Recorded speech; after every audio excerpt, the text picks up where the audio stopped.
This is the perfect Victorian woman. She's obedient, she's controlled, she does not speak unless spoken to. She does not resist.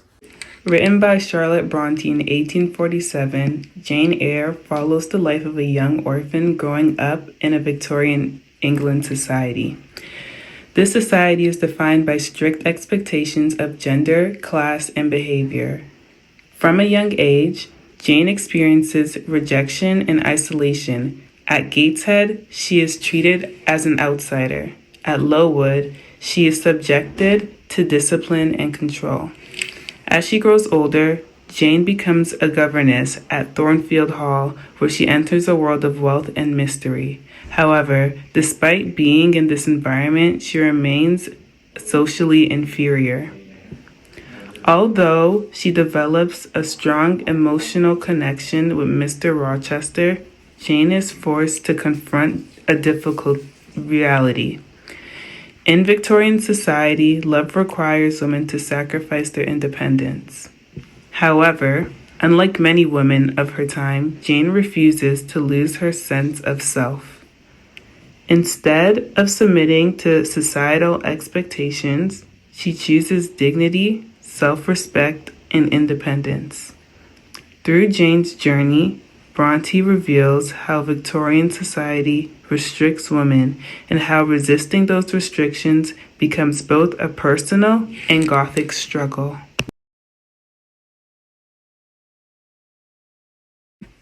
In Victorian society, women were expected to be passive, obedient, and dependent on men. They were discouraged from expressing their thoughts, emotions.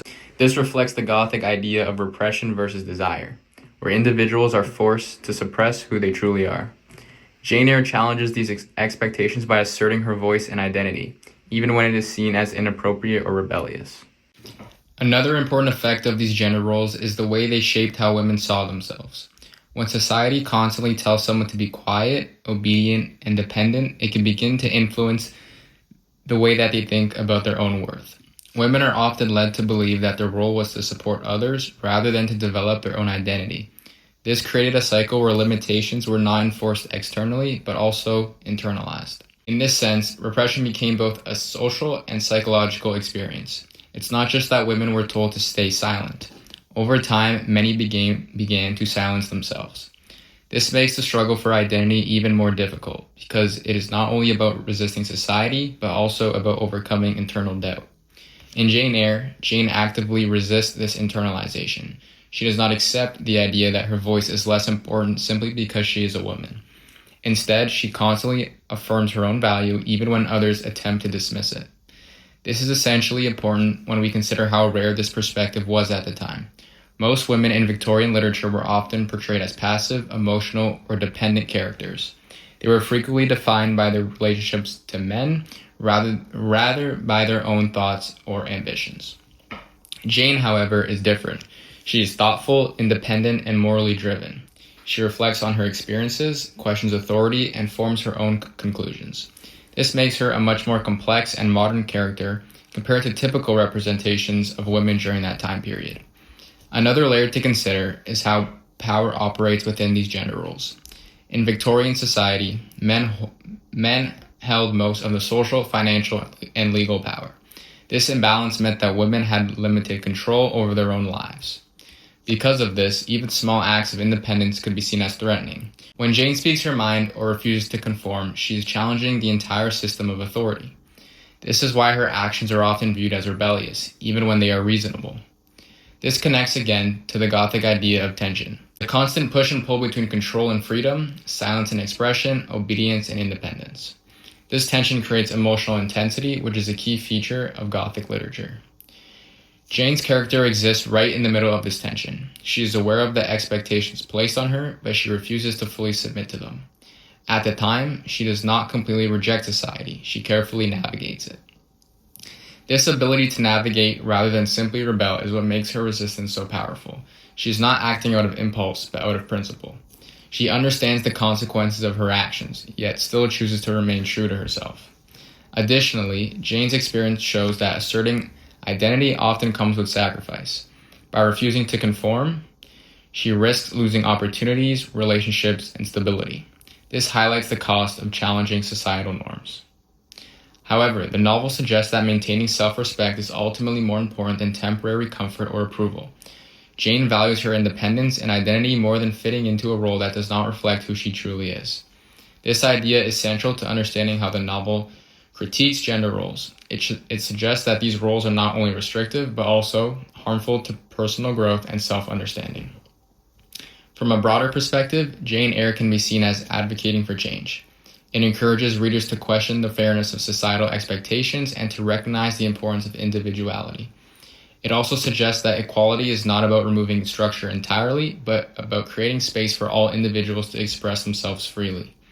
Jane's journey ultimately represents a shift in how women can be viewed. Instead of being passive figures, they are shown as capable of strength, thought, and independence.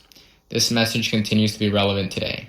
While society has changed, the idea of challenging expectations and asserting identity is still important. Overall, the novel uses Jane's character to highlight the limitations of traditional gender roles while also offering a vision of what equality and self-expression can look like.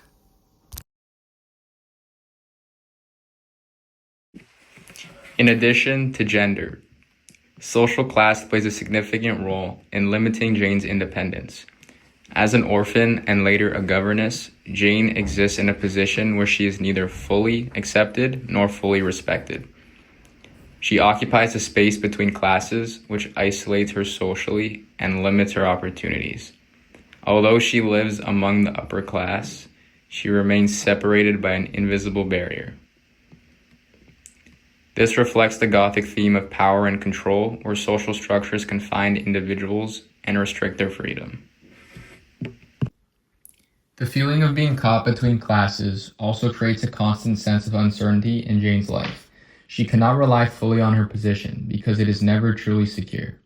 At any moment, her role can change depending on the needs or decisions of those above her. This lack of stability limits her ability to plan her future or act with complete independence. This uncertainty contributes to a broader sense of powerlessness. Even when Jane makes thoughtful, deliberate choices, her circumstances are often shaped by forces beyond her control. This reflects how societal class operates as a system of control, where individuals are placed into roles that are difficult to escape. In this way, class becomes almost inevitable. Jane's awareness of the system is what makes her perspective so important. She recognizes that her limitations are not due to the lack of ability, but because of the structure of society itself. This allows her to separate her self-worth from her social position. However, this awareness also creates frustration. She understands that she is capable of more, yet she is held back by barriers she did not create.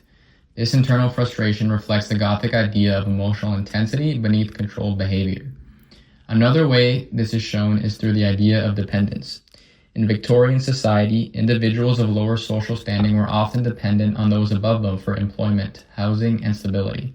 For Jane, this dependence limits her freedom because her livelihood is tied to maintaining her position. This creates a power imbalance in which she must be cautious about how she acts and what she says. Even small actions could have consequences, reinforcing the idea that she's not fully in control of her life. At the same time, Jane resists allowing the dependence to define her completely. She works to maintain her independence in ways that she can, through her thoughts, her values, and her decisions. This shows that while she must be limited externally, she refused to be controlled internally. This distinction is important. It suggests that true independence is not only about physical freedom, but also about maintaining a strong sense of identity despite external limitations. From a Gothic perspective, this struggle between external and control, as well as internal freedom, is central. Characters are often placed in restrictive environments where they must navigate systems of power that limit their autonomy. Jane's experience reflects this, as she exists within a structure that constantly defines her role, yet she continues to assert her individuality. Her position also highlights how class affects perception. People do not judge Jane solely based on her character, but on her social standing.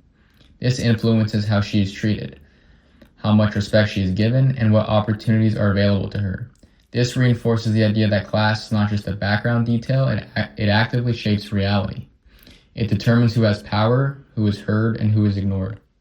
Additionally, Jane's isolation within this system creates a sense of emotional distance.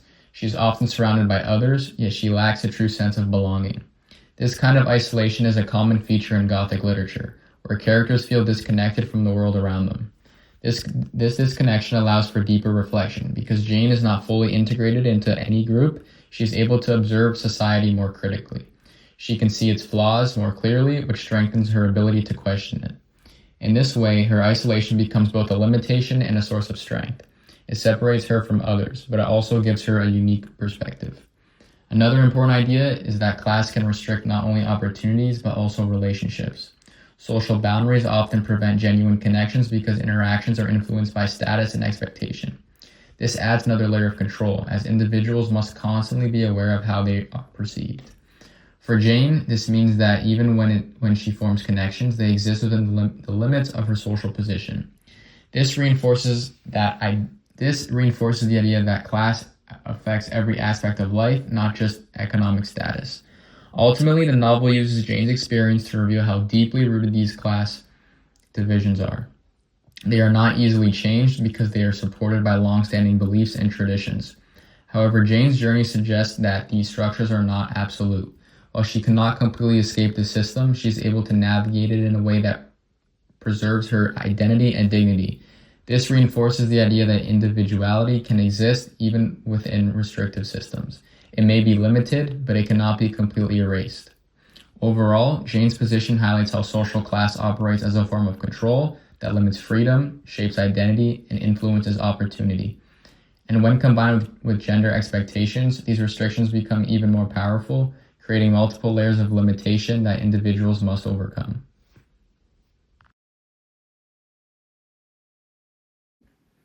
Internal struggle is one of the most important aspects of Jane's character. Unlike external conflicts, which are visible and often easier to understand, psychological tension is more complex. It exists beneath the surface, shaping her decisions, emotions, and sense of identity. Jane is constantly forced to reflect on what she truly values. She must decide whether to follow her emotions or remain true to her principles. This creates a continuous tension between desire and self-control. This struggle is especially significant because it is not caused by one single moment. It develops over time, influenced by her experiences, her environment, and the expectations placed on her. This makes it more realistic and more powerful, as it reflects an ongoing internal conflict rather than a temporary change.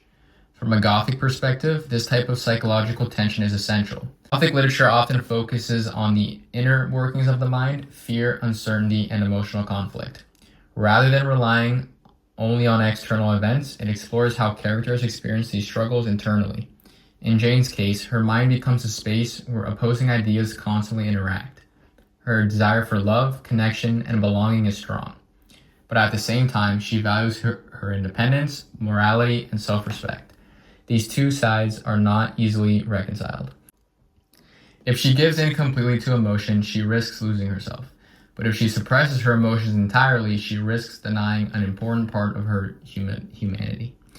This creates a delicate balance that she must maintain. It is not only about choosing one over the other, but about finding a way to remain true to both.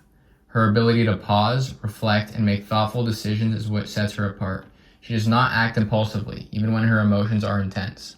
Instead, she considers the long-term impact of her choices. This reinforces the idea that true strength is not about ignoring emotion, but about understanding and managing it. Another important aspect of this internal struggle is the idea of control. Jane wants to have control over her own life, rather than being controlled by others or by her circumstances. Control as well as social independence. Her refusal to be trapped, whether physically, socially, or emotionally, is central to her identity. She does not want to exist in a situation where she is dependent, powerless, or unable to make her own decisions. This connects directly to the Gothic idea of confinement. In many Gothic texts, characters are physically trapped in spaces like castles or isolated environments. In Jane's case, the confinement is more psychological. It is the pressure to conform, the fear of losing herself, and the tension between what she feels and what she believes is right. This makes her struggle more internalized, but no less intense. Her decisions often come with emotional consequences. Choosing independence can mean loneliness or separation. Choosing love can mean risking her values. This constant weighing of outcomes adds depth to her character. This awareness allows her to act with intention rather than impulse. When we construct Jane and Bertha, in Jane Eyre, Bertha represents what can happen when repression is taken to an extreme.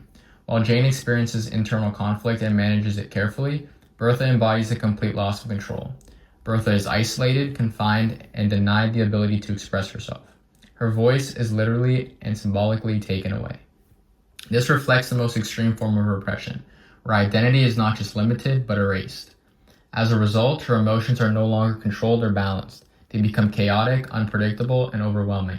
This contrast highlights the importance of expression and self-awareness. Throughout the novel, repression builds emotionally, socially, and psychologically, until it becomes impossible to contain. In Jane Eyre, the true horror is not supernatural. It is a society that silences, confines, and controls women. However, through Jane's resistance, Bronte shows that independence is possible. When repression is challenged, freedom becomes not just possible, but powerful.